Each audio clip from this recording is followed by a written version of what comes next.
Authority podcast. And if you've ever been curious about how to create content that converts, you want to listen to today's episode. I want to welcome Tom Ruwitch to the show. He's a consultant, content marketing expert, and founder of Story Power Marketing. He's a digital marketing pioneer who founded the email marketing software and services company MarketVolt in 2001, before most business people had even heard of email marketing. Wow, 22 years ago. Yeah, that was barely, emails were barely a thing, let alone marketing. But today he coaches today coaches, consultants, and other experts hire Tom to power up their stories because most dish out the same old boring content that turns off prospects, and then they feel frustrated and stuck. So Tom helps them transform content from boring to brilliant, turn marketing from frustrating to fun, and convert results from pitiful to profitable. And that was just a delicious set of words. Welcome to the show, Tom. Thank you, Kim. Yeah, thank you for gobbling up those words and enjoying how delicious they were. I get a little alliteration crazy sometime, but there's a lesson in that wordplay, rhymes, alliteration, things like that are memorable. People tune in and they weave their way into someone's brain. So that's all part of the strategic and tactical idea behind great content. Okay, we're not even 2 minutes into the show, and you've already given a great hint and tip for content. So There thank it you, is. Tom. Yeah, they'll keep coming. Stay tuned.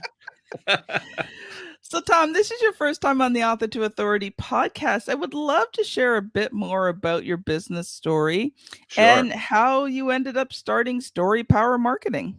Yeah, I'd be happy to share that story. And it begins really back in 2001. We mentioned my email marketing software company called MarketVolt, which I founded in 2001. And what happened back then, because email marketing was so new and so many of the businesses who signed on and kind of understood, wow, this could be powerful, didn't really understand how it all works. So we often would have new clients come to us and say, great, now we have software to create, deliver, and track email campaigns. Sell us a list. And we'd say to them, well, we're not going to sell you a list. We'll help you build a list. And they'd say, build a list? What do you mean by build a list? And so we were all of a sudden talking about landing pages and improving your website and using lead magnets to draw people in and so on and so forth. And so around the email software company, we built an agency. And that agency was helping our clients with really all things marketing, with a focus on how do you get and draw in prospects who raise their hand, say, I want to hear from you by email, and then use email effectively to transform followers, subscribers, prospects into clients. And the thing that we recognized over the 19 years that I ran MarketVolt is that when things aren't going well with the marketing and the client growth in a company, a lot of business leaders are very, very quick to blame the tool. Oh, I need a better email marketing engine, or I need a better social media management platform, or I need a better website content management tool, whatever the case may be. They're also very quick to look for a shiny new tactic. Ooh, teach me the greatest funnel. I need a new Shiny trick. objects. Yeah, shiny object syndrome. Chase those squirrels. And here's the thing that in our 19 years of running MarketVolt, and then many years since then, that we recognized as the number one factor that drives success in marketing. And that is the messaging, the content, the storytelling that you're putting out there. And the problem that so many businesses have is they feel as if the information that they need to share and that they choose to share, oh, they've got that down. I know what I know. I know what I need to say. I don't need to talk about what I'm putting out there. I just need to talk about the tools and the tactics for getting it out there. Well, that's especially a problem for anyone who packages their expertise for sale to serve clients. That could be coaches, authors, professional service providers, lawyers, accountants, and so forth.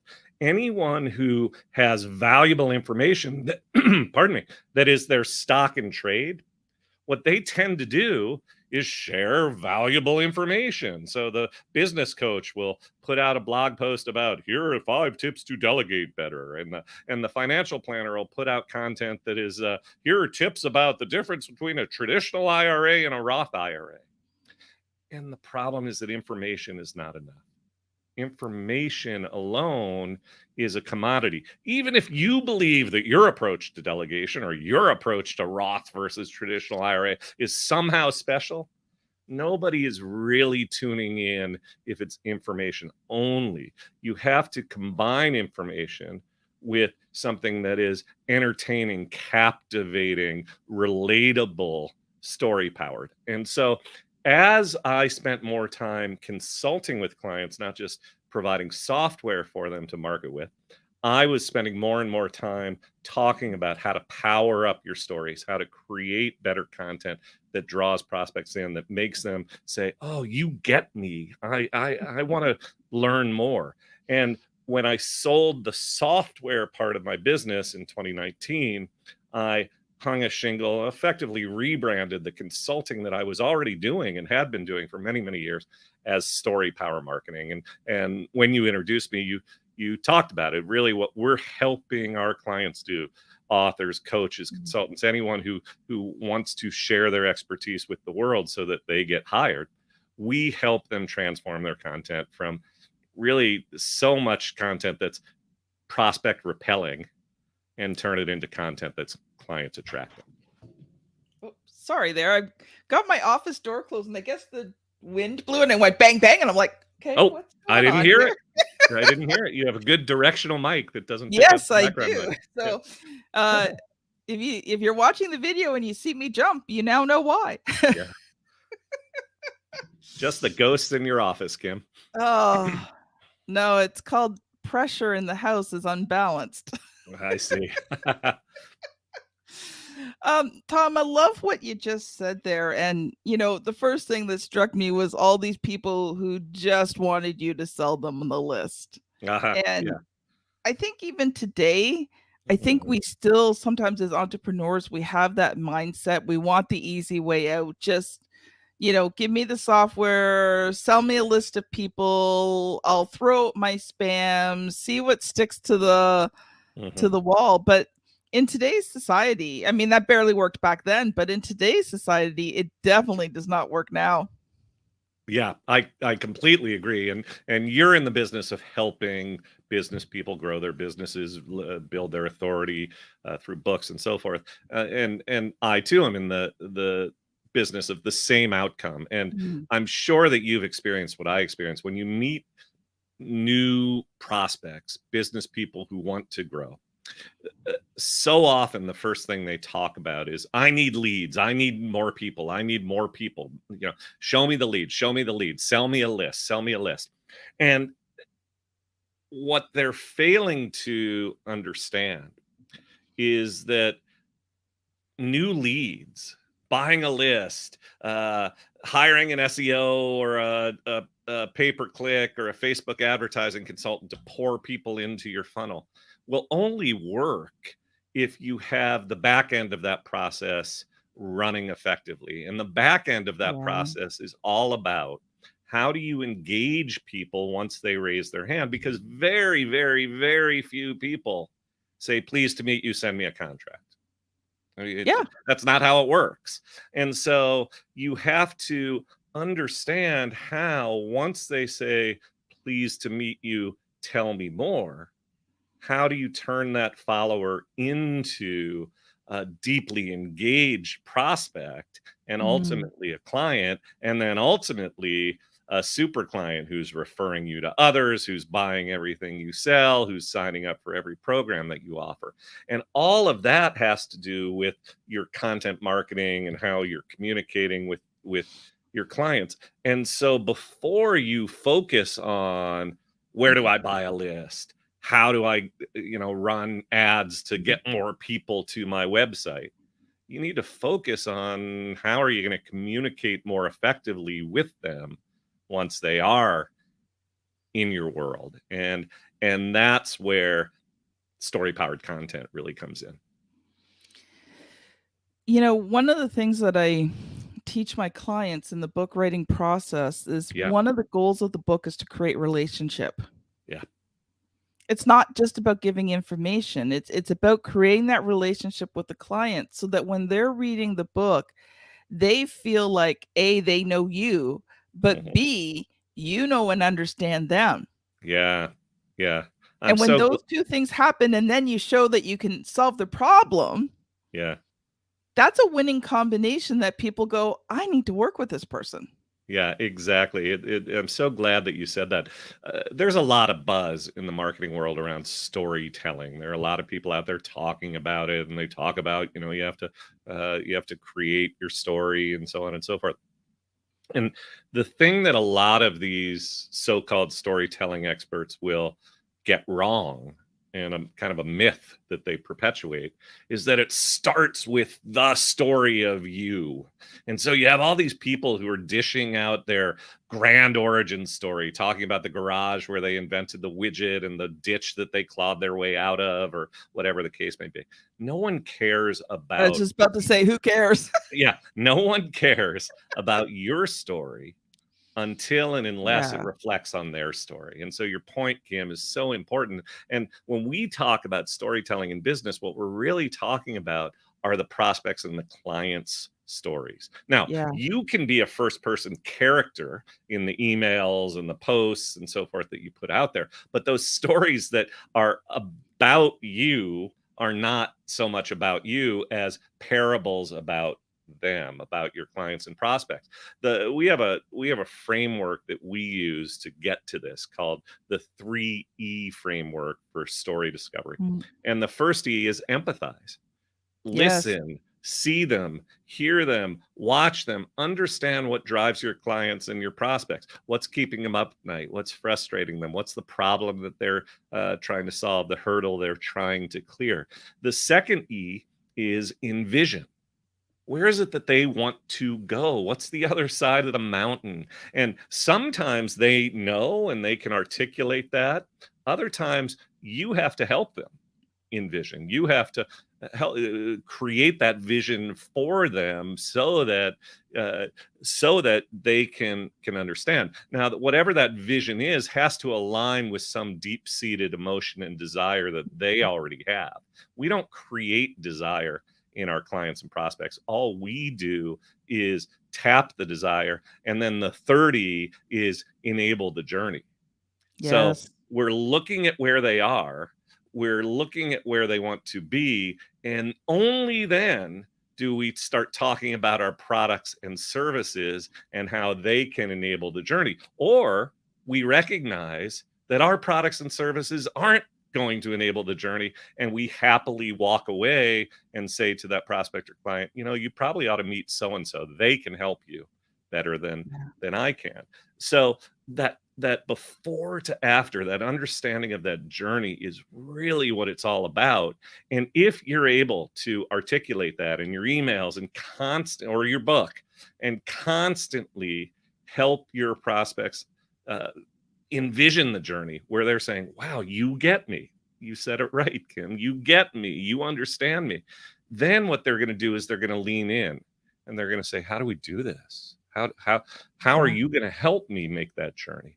And when a prospect is feeling that way or explicitly saying to you, how are we going to do this together? You've won the battle. All of a sudden, sales is not I'm pitching and prodding and Yes. cajoling and persuading. Sales is about answering the question that the prospect is already asking or thinking. Wow, how do I get there? You know exactly where I am and where I want to go. How do I get there? Well, I can tell you. I can tell you how I'm going to enable that journey. It turns the whole marketing process on its head, the sales process on its head. And that's what I mean when I talk about transforming marketing from frustrating to fun, transforming sales from frustrating to fun. Number one, you're not dishing out emails and social posts and all that stuff with the same old boring blah blah blah. That's not really fun to write. If Yes. you're having fun, putting some personality in it, making people laugh, sharing stories, that's fun. But what's really fun is talking to prospects who are feeling like, wow, you get me. How do we do it? That's where sales becomes fun and where the whole process becomes lucrative.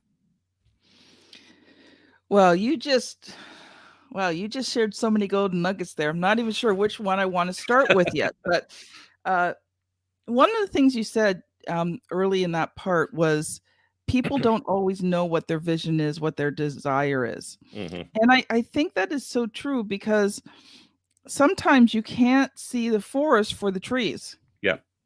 You can't Yeah. you can't see past all these trees in front of you to even get a glimpse of what could be behind. Yep. Like right now I'm going through a whole uh process. Now, probably by the time this episode comes out, because it's being recorded in July, probably by the time this episode comes out, it'll be October.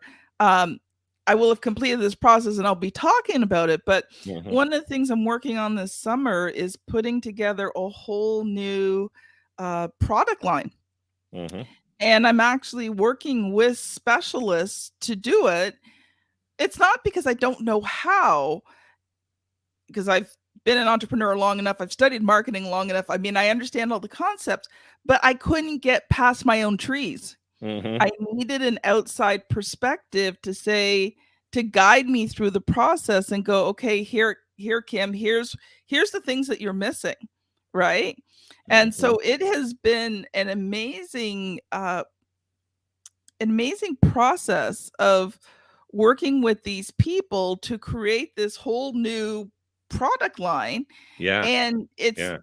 giving me a lot of clarity that I've been looking for the last couple of years. And Right. sometimes it takes time to find the right people to work with, but when you do, it is an amazing experience. So I loved what you said, because y- basically summing up what you said is all your marketing is about the prospect and it's not about you. Hmm. If Yeah. I could sum that all up, Yep. it's about them and their journey, not yours. Yeah. Yeah. And what you were talking about with envisioning, eh, and putting the focus on the prospect and their needs, i- is really well summed up in a story I like to tell. I I like to love stories. call Go for it. BS on Henry Ford. So Henry Ford was a great titan of industry, and there's a lot that people um, can learn from him. Uh, the fact that he was a bigot and an anti-Semite, let's put that aside for a moment. But Henry Ford is supposedly said, if I had asked the people what they want, I would have been giving them, or I would have produced a faster horse. Now, Yes. now that is, in my opinion, um, just dead wrong. People cite that as permission to, you know, let loose with your own imagination and product creation, vision, and so forth. It's a great example of how visionaries lead the world. Well, okay, maybe. But let's apply the 3E framework to this. Let's empathize first. And if you go to the marketplace that existed before the turn of the century and before Henry Ford was building his cars in the early 20th century, what were they feeling? What were they complaining about? This is taking too long. This is not comfortable. I'm not enjoying getting rained on, or dodging lightning bolts, or Being thrown from my horse because of the yeah, lightning bolt. exactly, exactly. And so, what the marketplace wanted was comfort and speed and reliability and the ability to go long distances and so on and so forth. And and if you talk about the envisioning side of that, so the things I listed were both about empathy and envisioning. what is it you want? What's the other side of the mountain? The people in his market might not have really been able to say, I want a vehicle that can carry me, 100 miles, as opposed to a horse that has to stop after, however long, or 200 miles. But they wanted to feel more comfortable, go further, go faster, and so forth. And Henry Ford knew that. The notion that he just was some grand visionary who didn't have his finger on the pulse of the market is garbage. He understood and paid attention to his market. What he was doing was actually expanding the vision of possibility, but still rooted in what the the client wanted, and then saying, hey, what I can enable is actually faster, more comfortable, goes further than you might have ever imagined, but it's Yes. still answering your need. The great copywriter Eugene Schwartz, um, he wrote a book called Breakthrough Advertising, and it's sort of a Bible for copywriters. And in that first page of the book, the very, very first page of this thick book on copywriting, he talks about the fact that we do not create desire in the marketplace. We do not create desire in the marketplace. Our job is to understand and identify the desires that already exist in our prospects and our clients, and then tap into it, and then Yeah. create marketing messages that speak to those desires, and create products that enable the Yeah. desire to be achieved. That's a really important and profound idea, and it's what we're really talking about here. You know, I love innovation, Yeah.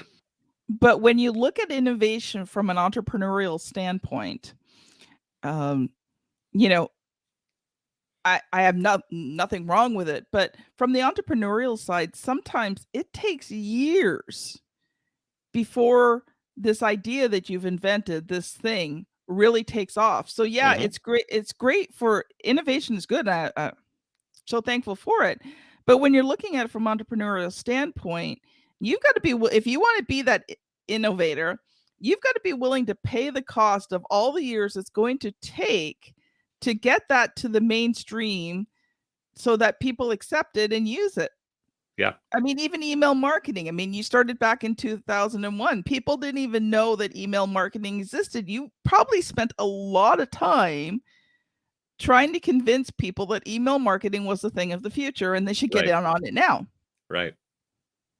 Yeah, and it's interesting because what you're getting at is a concept that marketers call market awareness. So Mhm. when I was starting Market Vault in 2001, it really was about what the desire in the marketplace was. I want to reach more people more quickly. I want to have advertising and marketing channels that offer me more bang for the buck.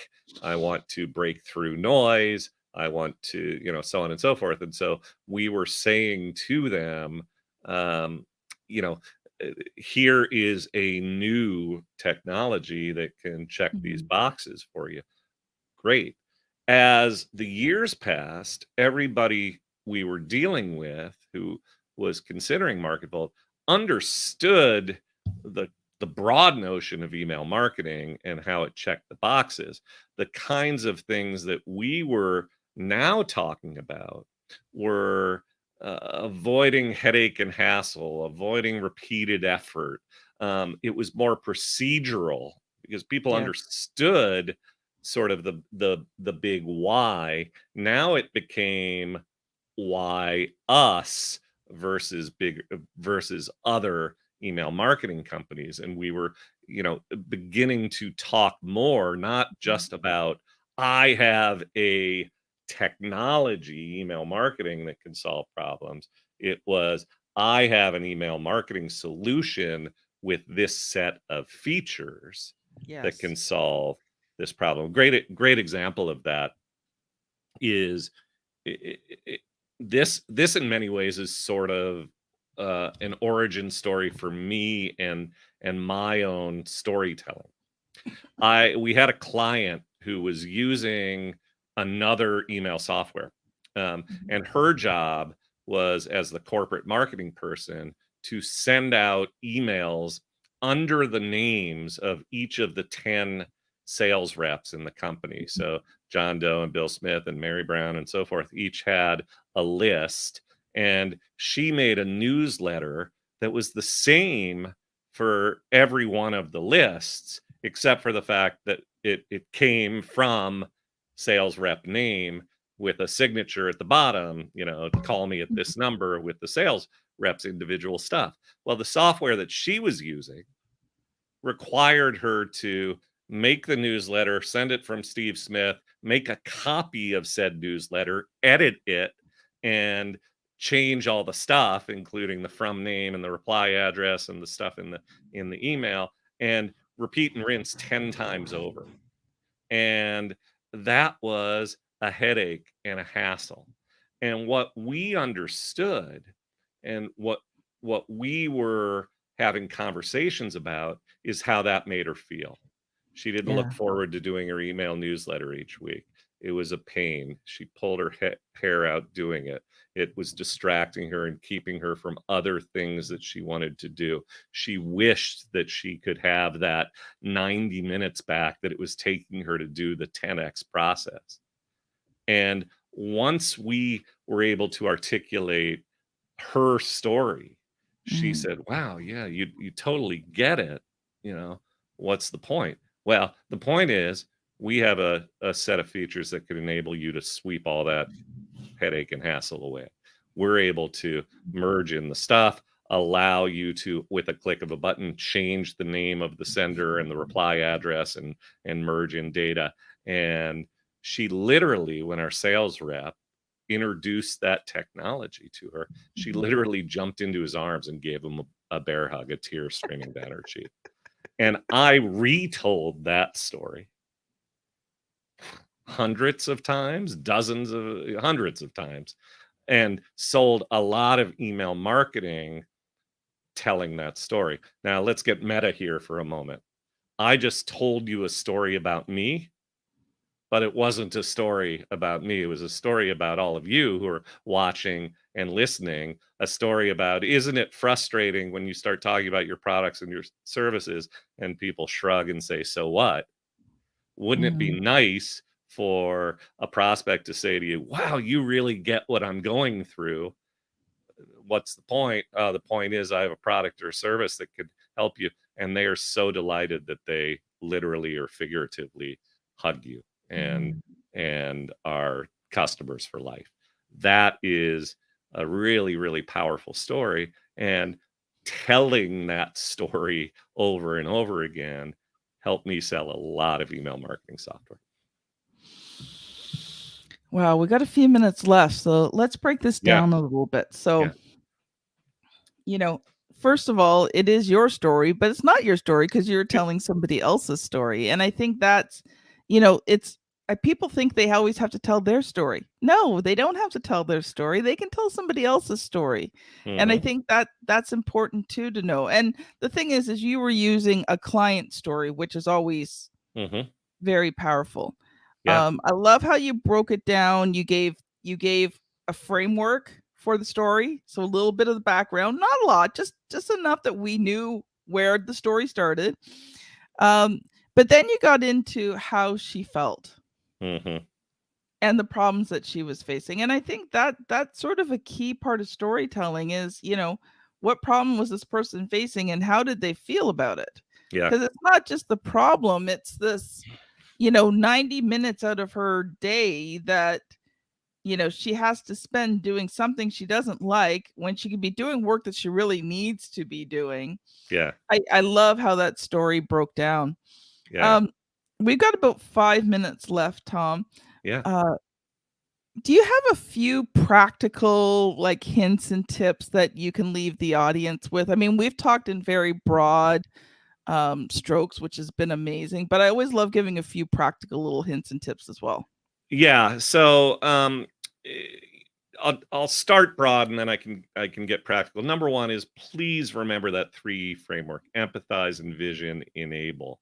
So many of the storytelling coaches and gurus out there try to make this thing way, way, way too complicated. Here's my 9-step process, or here's the hero's journey framework. You have to remember all the different elements, and writing an email is all about, like writing a mini screenplay. Doesn't have to be that friggin' complicated. When somebody talks about 9 steps to create a business story, I think they're probably describing 6 steps too many.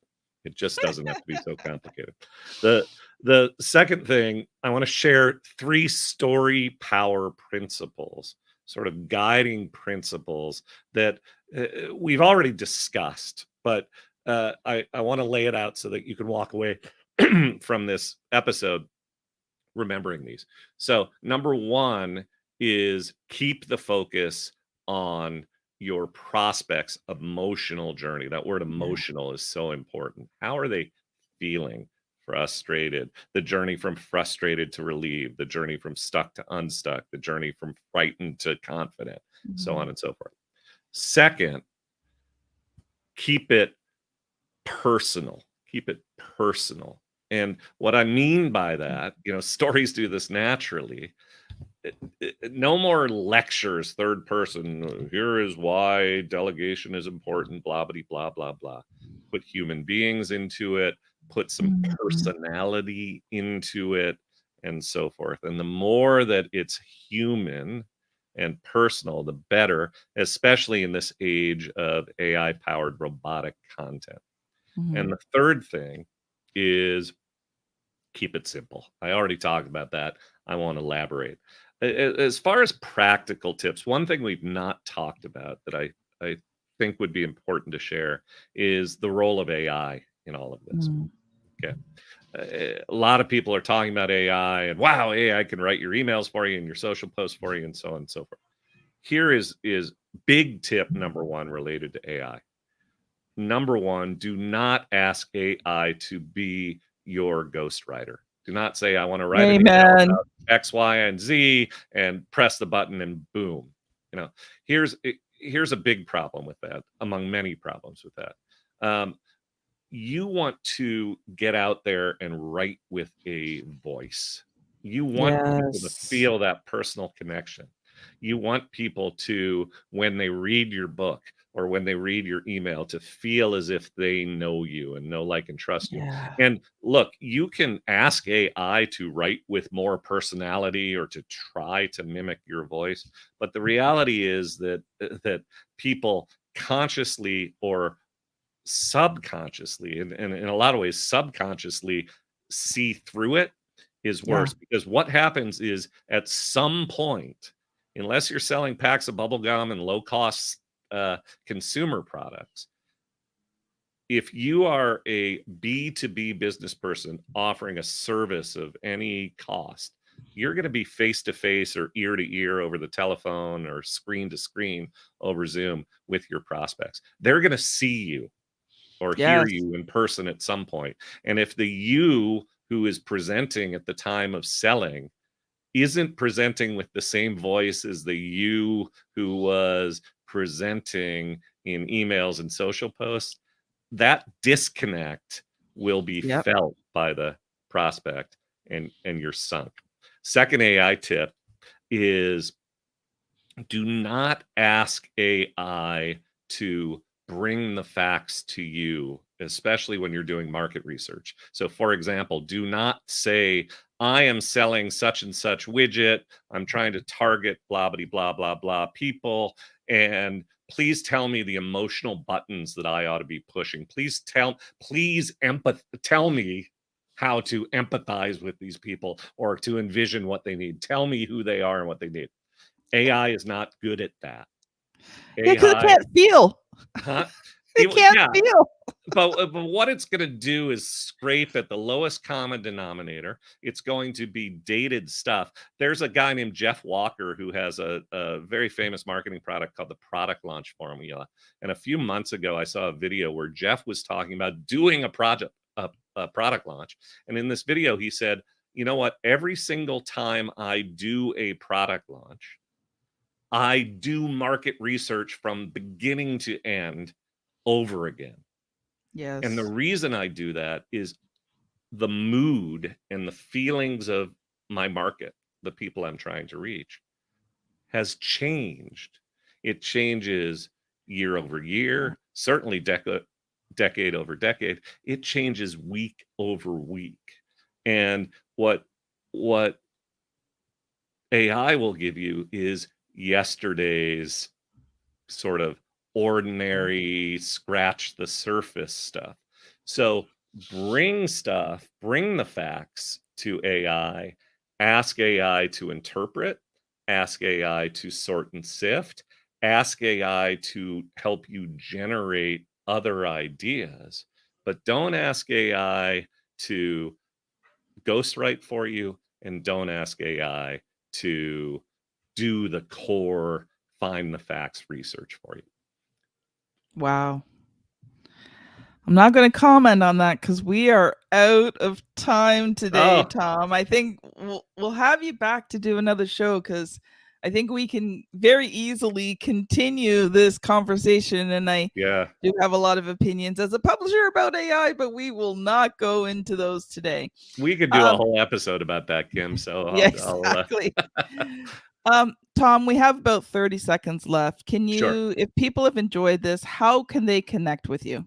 Yeah, the best thing to do is go to storypowermarketing.com, all one word, storypowermarketing.com. And when you visit the site, there's a button at the top or a pop-up will come up inviting you to join my email list. I practice what I preach. You'll learn by reading when you get my infotaining emails. And then also look for the resources link on the website. There are free trainings, a short video, a download about Hall of Fame story powered advertisements, all sorts of ways to begin to learn the journey. Find me also on LinkedIn.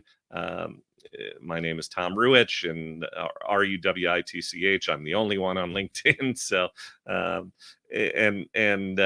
I also welcome anyone who hears this to email me. If you email me at tom@storypowermarketing.com, I'm not going to dish it off to some assistant who's going to give you a stock, oh yeah, Tom's not available reply. I will reply. Let me know that you heard me or saw me on Kim's podcast, and I would be happy to answer your questions and begin a conversation with you. That is awesome. Thank you so much. This has been Tom Ruwitch and Kim Thompson Pinder on the Author to Authority podcast. Thank you so much for listening, and we'll see you on the very next episode. Bye now.